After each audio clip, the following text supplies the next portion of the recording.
welcome to Packaging and Monetizing Your Expertise, focusing on the client experience. My name is Katrina Young, and I will be sharing with you today a little bit more about whether you're creating a course, a membership program, and you really want to improve your current student experience, or whether you're thinking of ideas that you can use if you are just starting out. And so today I'm making a general focus on these three aspects, which is a student diagnostic process to ensure your client success, resource design to accommodate all learning styles, and designing courses, programs, and the experience for student retention. So you may have been in courses before, and I just want to share a little bit about me and why I can do this and who am I sharing this with you. So I work with online business owners predominantly, but business owners and corporations who have an offline presence who want to move online, and they want to build scale-ready businesses with a digital focus. So they're looking at digital solutions that's really the perfect fit for their brand vision. So they may not have huge visibility online, and they really want to be attracting high quality leads, and they really, really want to, get more leads that are consistent within their business. So I have a bit of experience within this field. I have won awards. I'm a technology and digital enabler, and I have a special focus on online business systems, really helping you to build those systems. And I have recently just got my education system trademarked, and that is really helping small business owners and corporations to design their digital assets and programs as distance learning. So I know a little bit about that, and helping people to then move on and accredit those processes and create licenses with the business mentor in a box.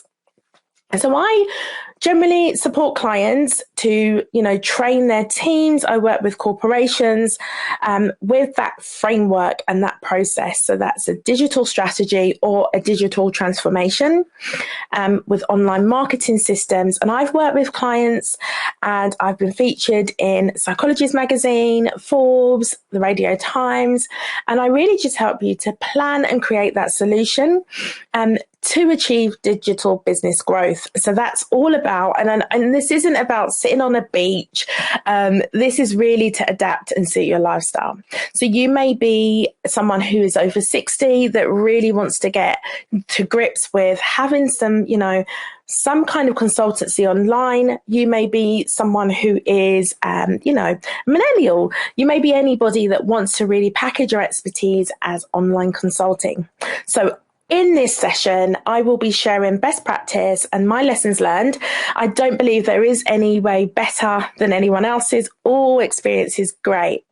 In 2004, I stumbled across Blackboard distance learning, and I was working with a university in London whilst I was studying at another university myself. And I was helping one of the course directors to update and manage their distance student learning, and that was undergraduate's distant course. And since then, I've taken those same skills and that process to help corporations, SMEs, at the beginning as a hobbyist, but definitely as in my latter years working on consulting. So to round up, in my experience, the best designed programs will have students requesting how they can work with you to the next place or the next step of your programs, products and services on successful completion without the need for you to even sell. Now, I will check the box if there's any questions, and then I will proceed. I think it's going to be here. Perfect. Great. So I can see some people here, so I will continue. Again, if you've got any questions, I will come to you. So one of the things that I have seen that's been a general issue since I've joined the online space, and particularly, is there isn't any form of deep student diagnostic. Now, in 2012, I packaged my expertise and trained as a lecturer and adult educator. And one of the things that we had to do is imperative that we looked at student diagnostics to understand those that are in our classrooms, our courses, so that we can adapt and create an inclusive environment. And inclusive meaning, is that learner going to have everything they need to, fulfill success or success to them?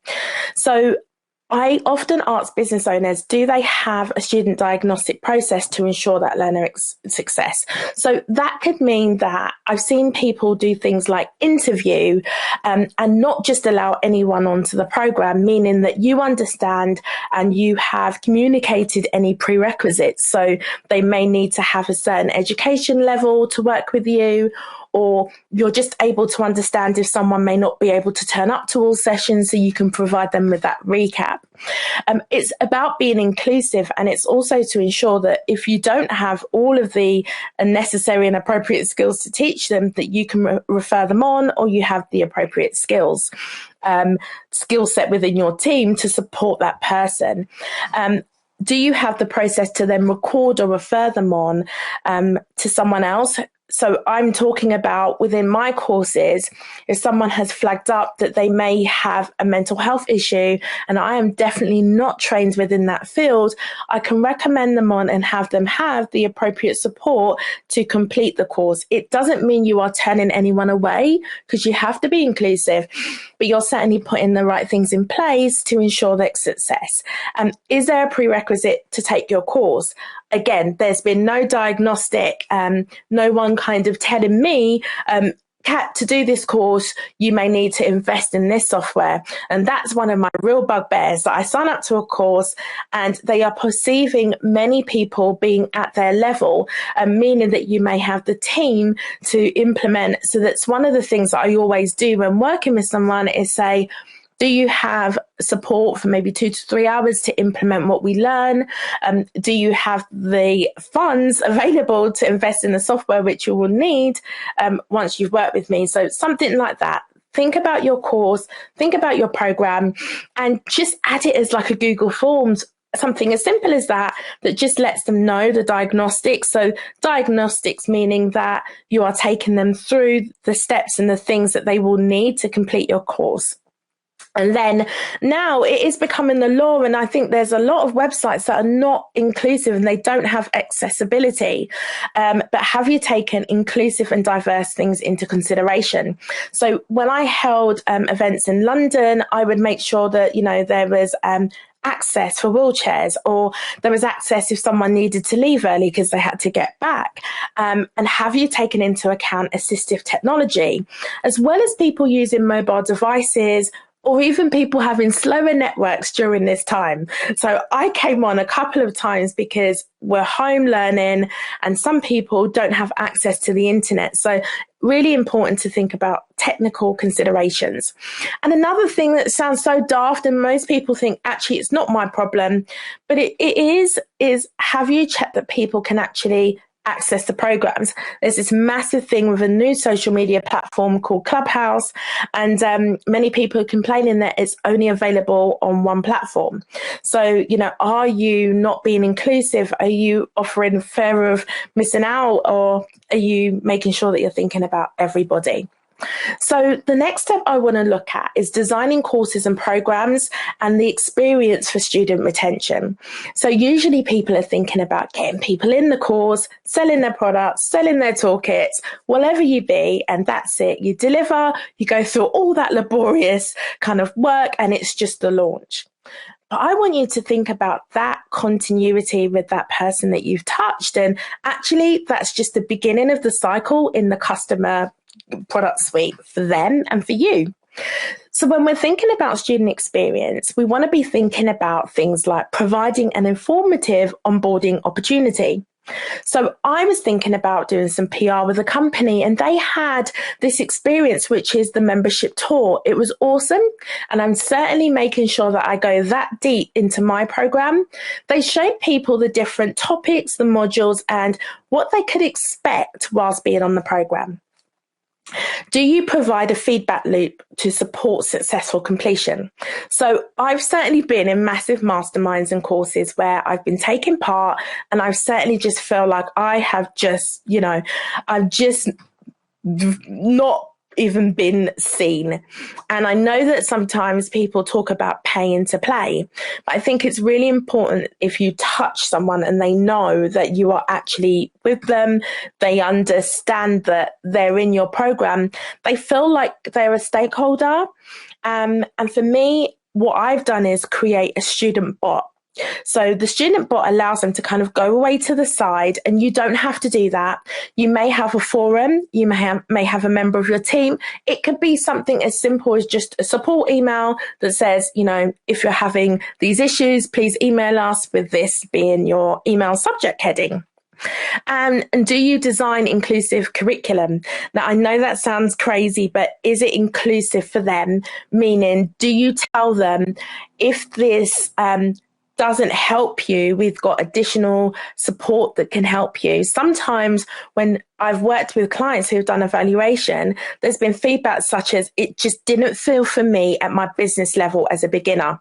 So just communicating and letting them know, you know what, this can be inclusive for you to embed within your module. So what will this look like? If you've done a PDF and it's a resource, you might embed a link to the website on additional materials, something that's inclusive for everybody, as well as making sure that your graphics and your images are inclusive. So they're showing people at varying levels, people of all abilities and disabilities, and people of all races and social classes. But your curriculum is definitely inclusive. You're providing feedback, referral support. So again, if you can't help them and you've got to that point, you might have a directory or recommended suppliers. So I have people I work with, and I'm like, that's not my area, but this is someone that I work with. And offboarding and progression past your course. Do you offer a call, however it's gone? And if it hasn't been a good experience, then that's your opportunity to get closer with that person and just really design something that can be fit for purpose. So what you might do is actually ask them how you can help them and how you can work with them on a deeper level past that course. You might then give them offboarding and decide to say, look, come back, have a refresher class. I've definitely done that. During one of my courses, one of the students had a bereavement, and I said, hop back in, no extra charge, give them a bum on seat. Their result and their success is your success. And how do you make plans for and mitigate student retention? So do you provide students with feedback? And when I was training as a teacher, we called that feedback sandwich. So if there is a level that person could benefit from and do better with, what you might do is then provide them with the opportunity to state the negatives if there is a negative, but then give them that feedback sandwich, something positive, leave them feeling good. And do you gamify their results? So do you provide rewards, like things like coupons, incentives, certificates? Bring a friend. Do you provide deeper learning opportunities? So sometimes when I work with clients and I'd say one to few as opposed to one to many, I will put on webinar weekends where we'll do like a get it done work together.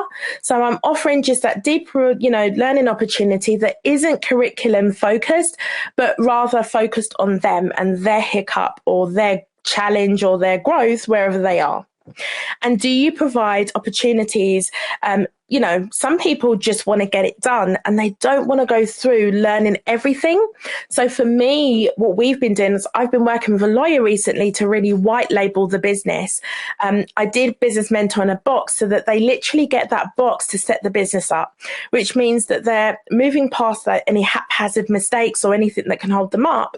And that, they'll be an ongoing client for you. And a lot of business owners don't think like that. But if that person works closely with you and is a champion for you, they're more likely to stay with you than you having to acquire a new customer. And do you provide career paths? So do you provide accreditation, another champion of you, your business and your course, and certification? So gamifying that experience is really like, as I said, rewarding them and letting them know there's badges that you can create. We use a tool called Accredible, and that plugs into things like Thinkific, so your learning management system. And you can add integrators so that if they move past a course, they will then be presented with this badge or a certificate. And have you communicated what the success path is to students? Now, I know it sounds stupid, but I do say to clients, it's really important to just create a PDF brochure that lets them know, number one, you can work with me on a free masterclass. Number two, you can come and I'll invite you to work maybe on a strategy call or deeper. How do you communicate this? It sounds daft, but not many of us do that. People kind of come along to the course and you have people of all different learning styles. And there are some people that would take you at your word at every section. And if you do not communicate this, they won't know. So ways that we've done it before is just adding a button on the learner management system saying, why not book a call to see how you can work deeper with us? So just let them know the next step goals. Now, another thing is equipment. Do your students have access to the equipment that they're going to need? Number one, are they able to use the equipment? So one of the things that we've done is just embed a knowledge base that gives them some support. So if you are using something like Kajabi, a lot of the kind of tickets that I've seen sometimes with clients is people talking about the software, which isn't down to them. So we've just added the step that if they're having a problem with the software, they can contact, the actual user of that software or equipment, but make it really obvious. I'm now going to just double check to see. Oh, thank you so much, Sarah. I love it. Thank you so much. And that really does help. Okay, so resource design to accommodate. I'm just double checking I've done it. Yeah. So resource design to accommodate all learning styles. So when I kind of joined the online space, everyone was thrown into this room in an online space, and it honestly felt like an echo chamber. I remember at the time, I'm a terrible introvert, and you see people who are so bold and who post things, and you might just be, sitting there in the background. So one of the important things to do when you are doing that is to think about your own experience being in that kind of learning class. So you may have gone to college, and particularly when we're in a digital environment, you want to think about resources to accommodate all your learners. So we're looking here at 4 areas. So that's the visual, colours and designs, auditory, reading and writing, and kinesthetic. So, of course, depending on what you are packaging in your program or course, you may not be able to do all of these things. But if you are designing materials, you want to make sure that there are accessible plugins and referrals for those with impairments. I know not a lot of people think like that, but what we've noticed is that people will literally just not engage. They will go away because that's not for them. I was on Clubhouse the other day teaching, and a lady came on and she spoke about the fact that she had turned blind, and she was ill, and she was trying to learn in online courses and no one had accommodated her. I don't know when they will enforce the law, but they are saying that all websites do have to have accessibility. And there are plugins that are free that you can add. Now, have you, as I said, thought about comprehensive designs? So including pictures, PDFs, diagrams, demonstrations, displaying handouts, videos and downloadables. So sometimes I've done online courses, it doesn't allow me to download the video. So you will want to protect your IP in obvious purposes. But sometimes, there will be opportunities for you to think about, and you do need to think about, learners that may not be able to turn up live, or learners that may not have the devices. So you just want to think about everything. And then for reading and writing, and those learners that prefer that, are your guides is your text, are they able to see? So this is a little bit small, but have you created manuals and presentations that, your learners are able to engage with. And if there are kinesthetic learners, do you provide demos, hand-on, are they feely, are they touchy? When I design my product staircase, I want to think of people at all levels and different price points. So when I have get it done days and immersions, they're usually for those people that want those kind of things. So think about your programs when designing that. And those people who want to get it done, you're so surprised with sometimes who walks through the room, who just want someone to sit beside them. So when you're thinking about putting your business model together, do think about learners with all different needs. And then those who prefer auditory style learning and how they engage, those people better engage with masterminding and really having kind of peer support and focus.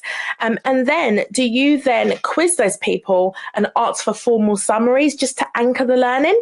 So at the end of the session, you might say, hey guys, just want to double check what you learned. Who learned this? Do we want to go around in groups? And I've always found it's really great icebreaker and people get so close by the end of those sessions. Now, I've mentioned technology, but as I said, just to make sure that your learners have access to all devices and learning. Now, feedback loops are so important. And I have an amazing client. She reached out last weekend and she's just amazing. She's an ex-client. But what we did was she was someone who you have to really think about your learners' personality styles. She was an absolute high achiever.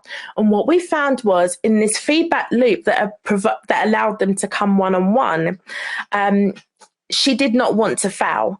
So what I found is really think about the feedback loop and how you do that, because when you do it in a group with all people available or all people watching that, so maybe in a webinar style, some people may not want to say and they may go away dissatisfied.